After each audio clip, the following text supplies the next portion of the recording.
Yeah, it ties into the, the whole idea of boxes, squares, sitting in class, sitting in church, fluorescent lights, uh, the police and their whole thing with it flashing the lights in your face. I mean, it's actually very ubiquitous when you start really getting into it. Although I had very little time at that conference actually, but I tried to get quickly into much more the deeper areas of even this concept of the hidden observer in relationship to the ego of man, and how it is easy to shut down the ego circuits through trauma, both ancient and modern. It ties into that. Is it was a culture, you see, of fear in our world. The need, like Big Brother plays on this a lot. You mentioned it earlier. The Orwellian system is basically contrived out of continually weakening man's resistance, constantly drip feeding anxiety and trauma. That will, on one level, push him further to the false religions of the world, because then he has or he thinks he has his emotional succor, his emotional support, and it also erodes any kind of resistance to the Big Brother phenomena in other areas, legalistic, uh, military, and others. It weakens our resistance, so we rely on the system, on Big Brother, to appease our fears, to keep the three-headed enemies at bay, to make everything, very accessible. And so it's done in hundreds of ways that a person like me could never even get into. How they massage us, you know, just even when you're downloading programs on the internet, all the different attachments and plugins that they suggest that you should have. Behind that is even that same tentacle, the same idea that it's easy, it's friendly, we'll do it all for you. Don't think about it. Just click a button and it'll all be installed, and it'll all be convenient. And so You'll, under this guise of don't think, we do it all for you, we've done the thinking for you. It's the same ubiquitous thing where you're removing a person from their decision making critical abilities, which are now at a very, very low state, almost ready to turn off completely. well, it seems to be an ancient science. Some of the more subtle forms of mind control you mentioned. Yeah, I This, did touch on that. I touched on that in the in the conference, and also in another series I did called The Age of Manipulation, regarding the Medes. We tried to analyze the meaning of that word, or at least one possible meaning of the word, and then went into the actual idea that it is old. The Medes are only one group, of course, who have dealt in this.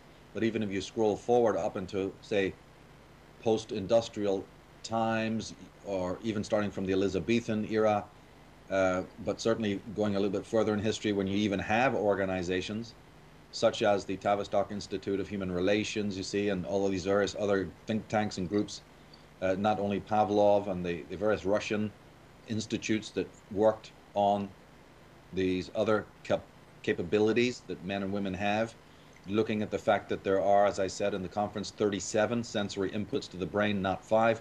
So it's very easy for them to even bypass the logic circuits that we normally use in every day. So we have the illusion that we're in charge. We have the illusion that we're making critical judgments.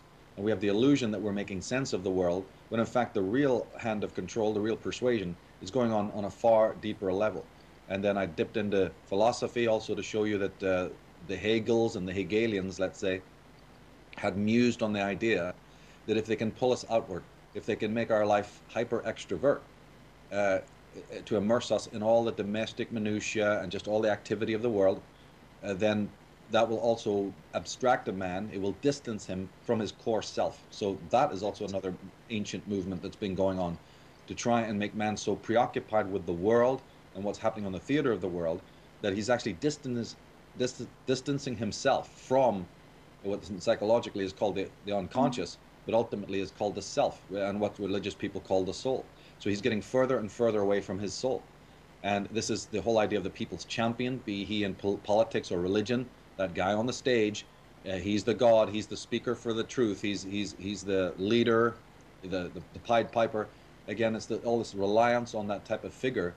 Then what you do is you basically turn yourself inside out psychologically. You start projecting all of your own inner content, the archetypes of your own consciousness, onto the Gores, the Obamas, the Joel Osteens, and whoever else it might be, in exactly the way that you mentioned in Russia had taken place, was so successful there. What had happened in Russia before the Stalins and the Lenins and the Trotskys arose? Absolute meltdown. People were, couldn't even find potatoes to eat.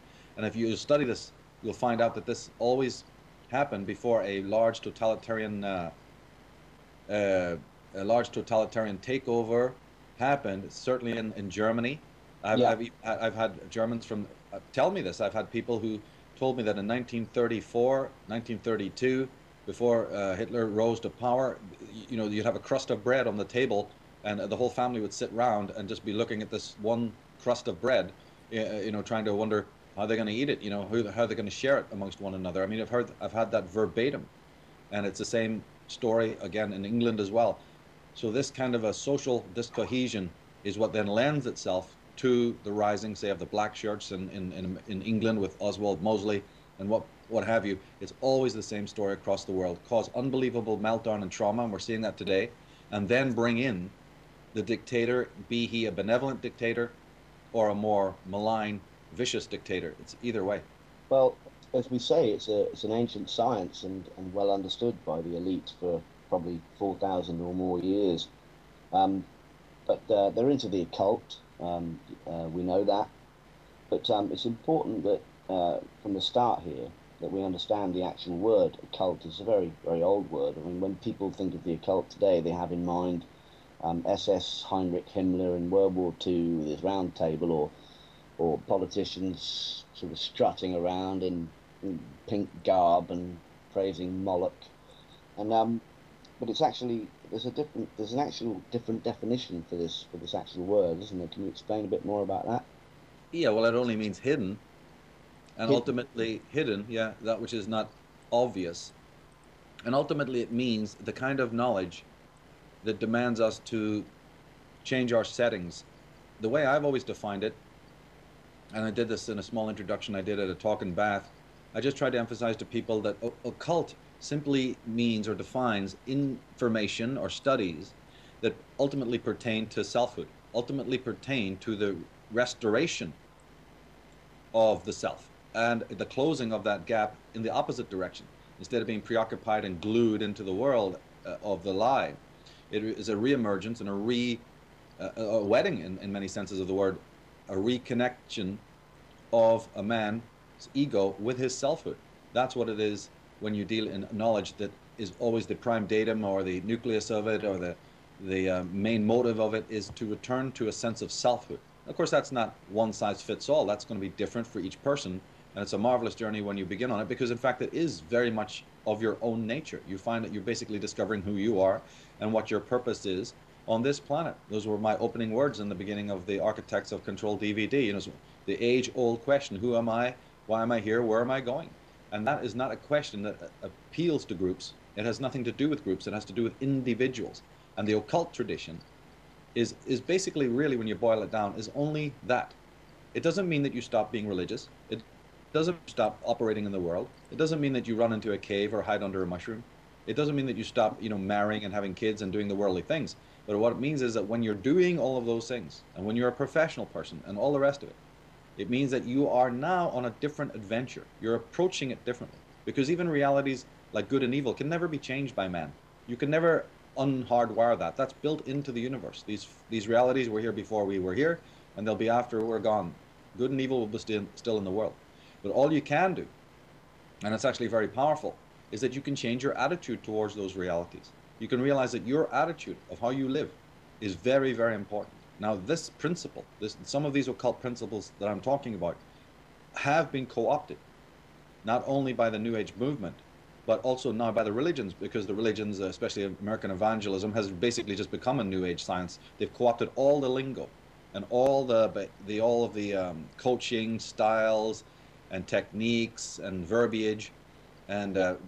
of the New Age movement. So basically, that's what I'm saying is all of these groups have become so emaciated that and anemic that they've had to, whether they like it or not, uh, uh, sort of co-opt a lot of this deeper philosophical tradition. And in my eyes, they've ruined it. They've bastardized it completely. But nevertheless, these occult principles are the same. It means that a man doesn't need to change outwardly necessarily. If that happens later on, that's fine. But ultimately, it's his settings. It's his attitude towards the life he's living.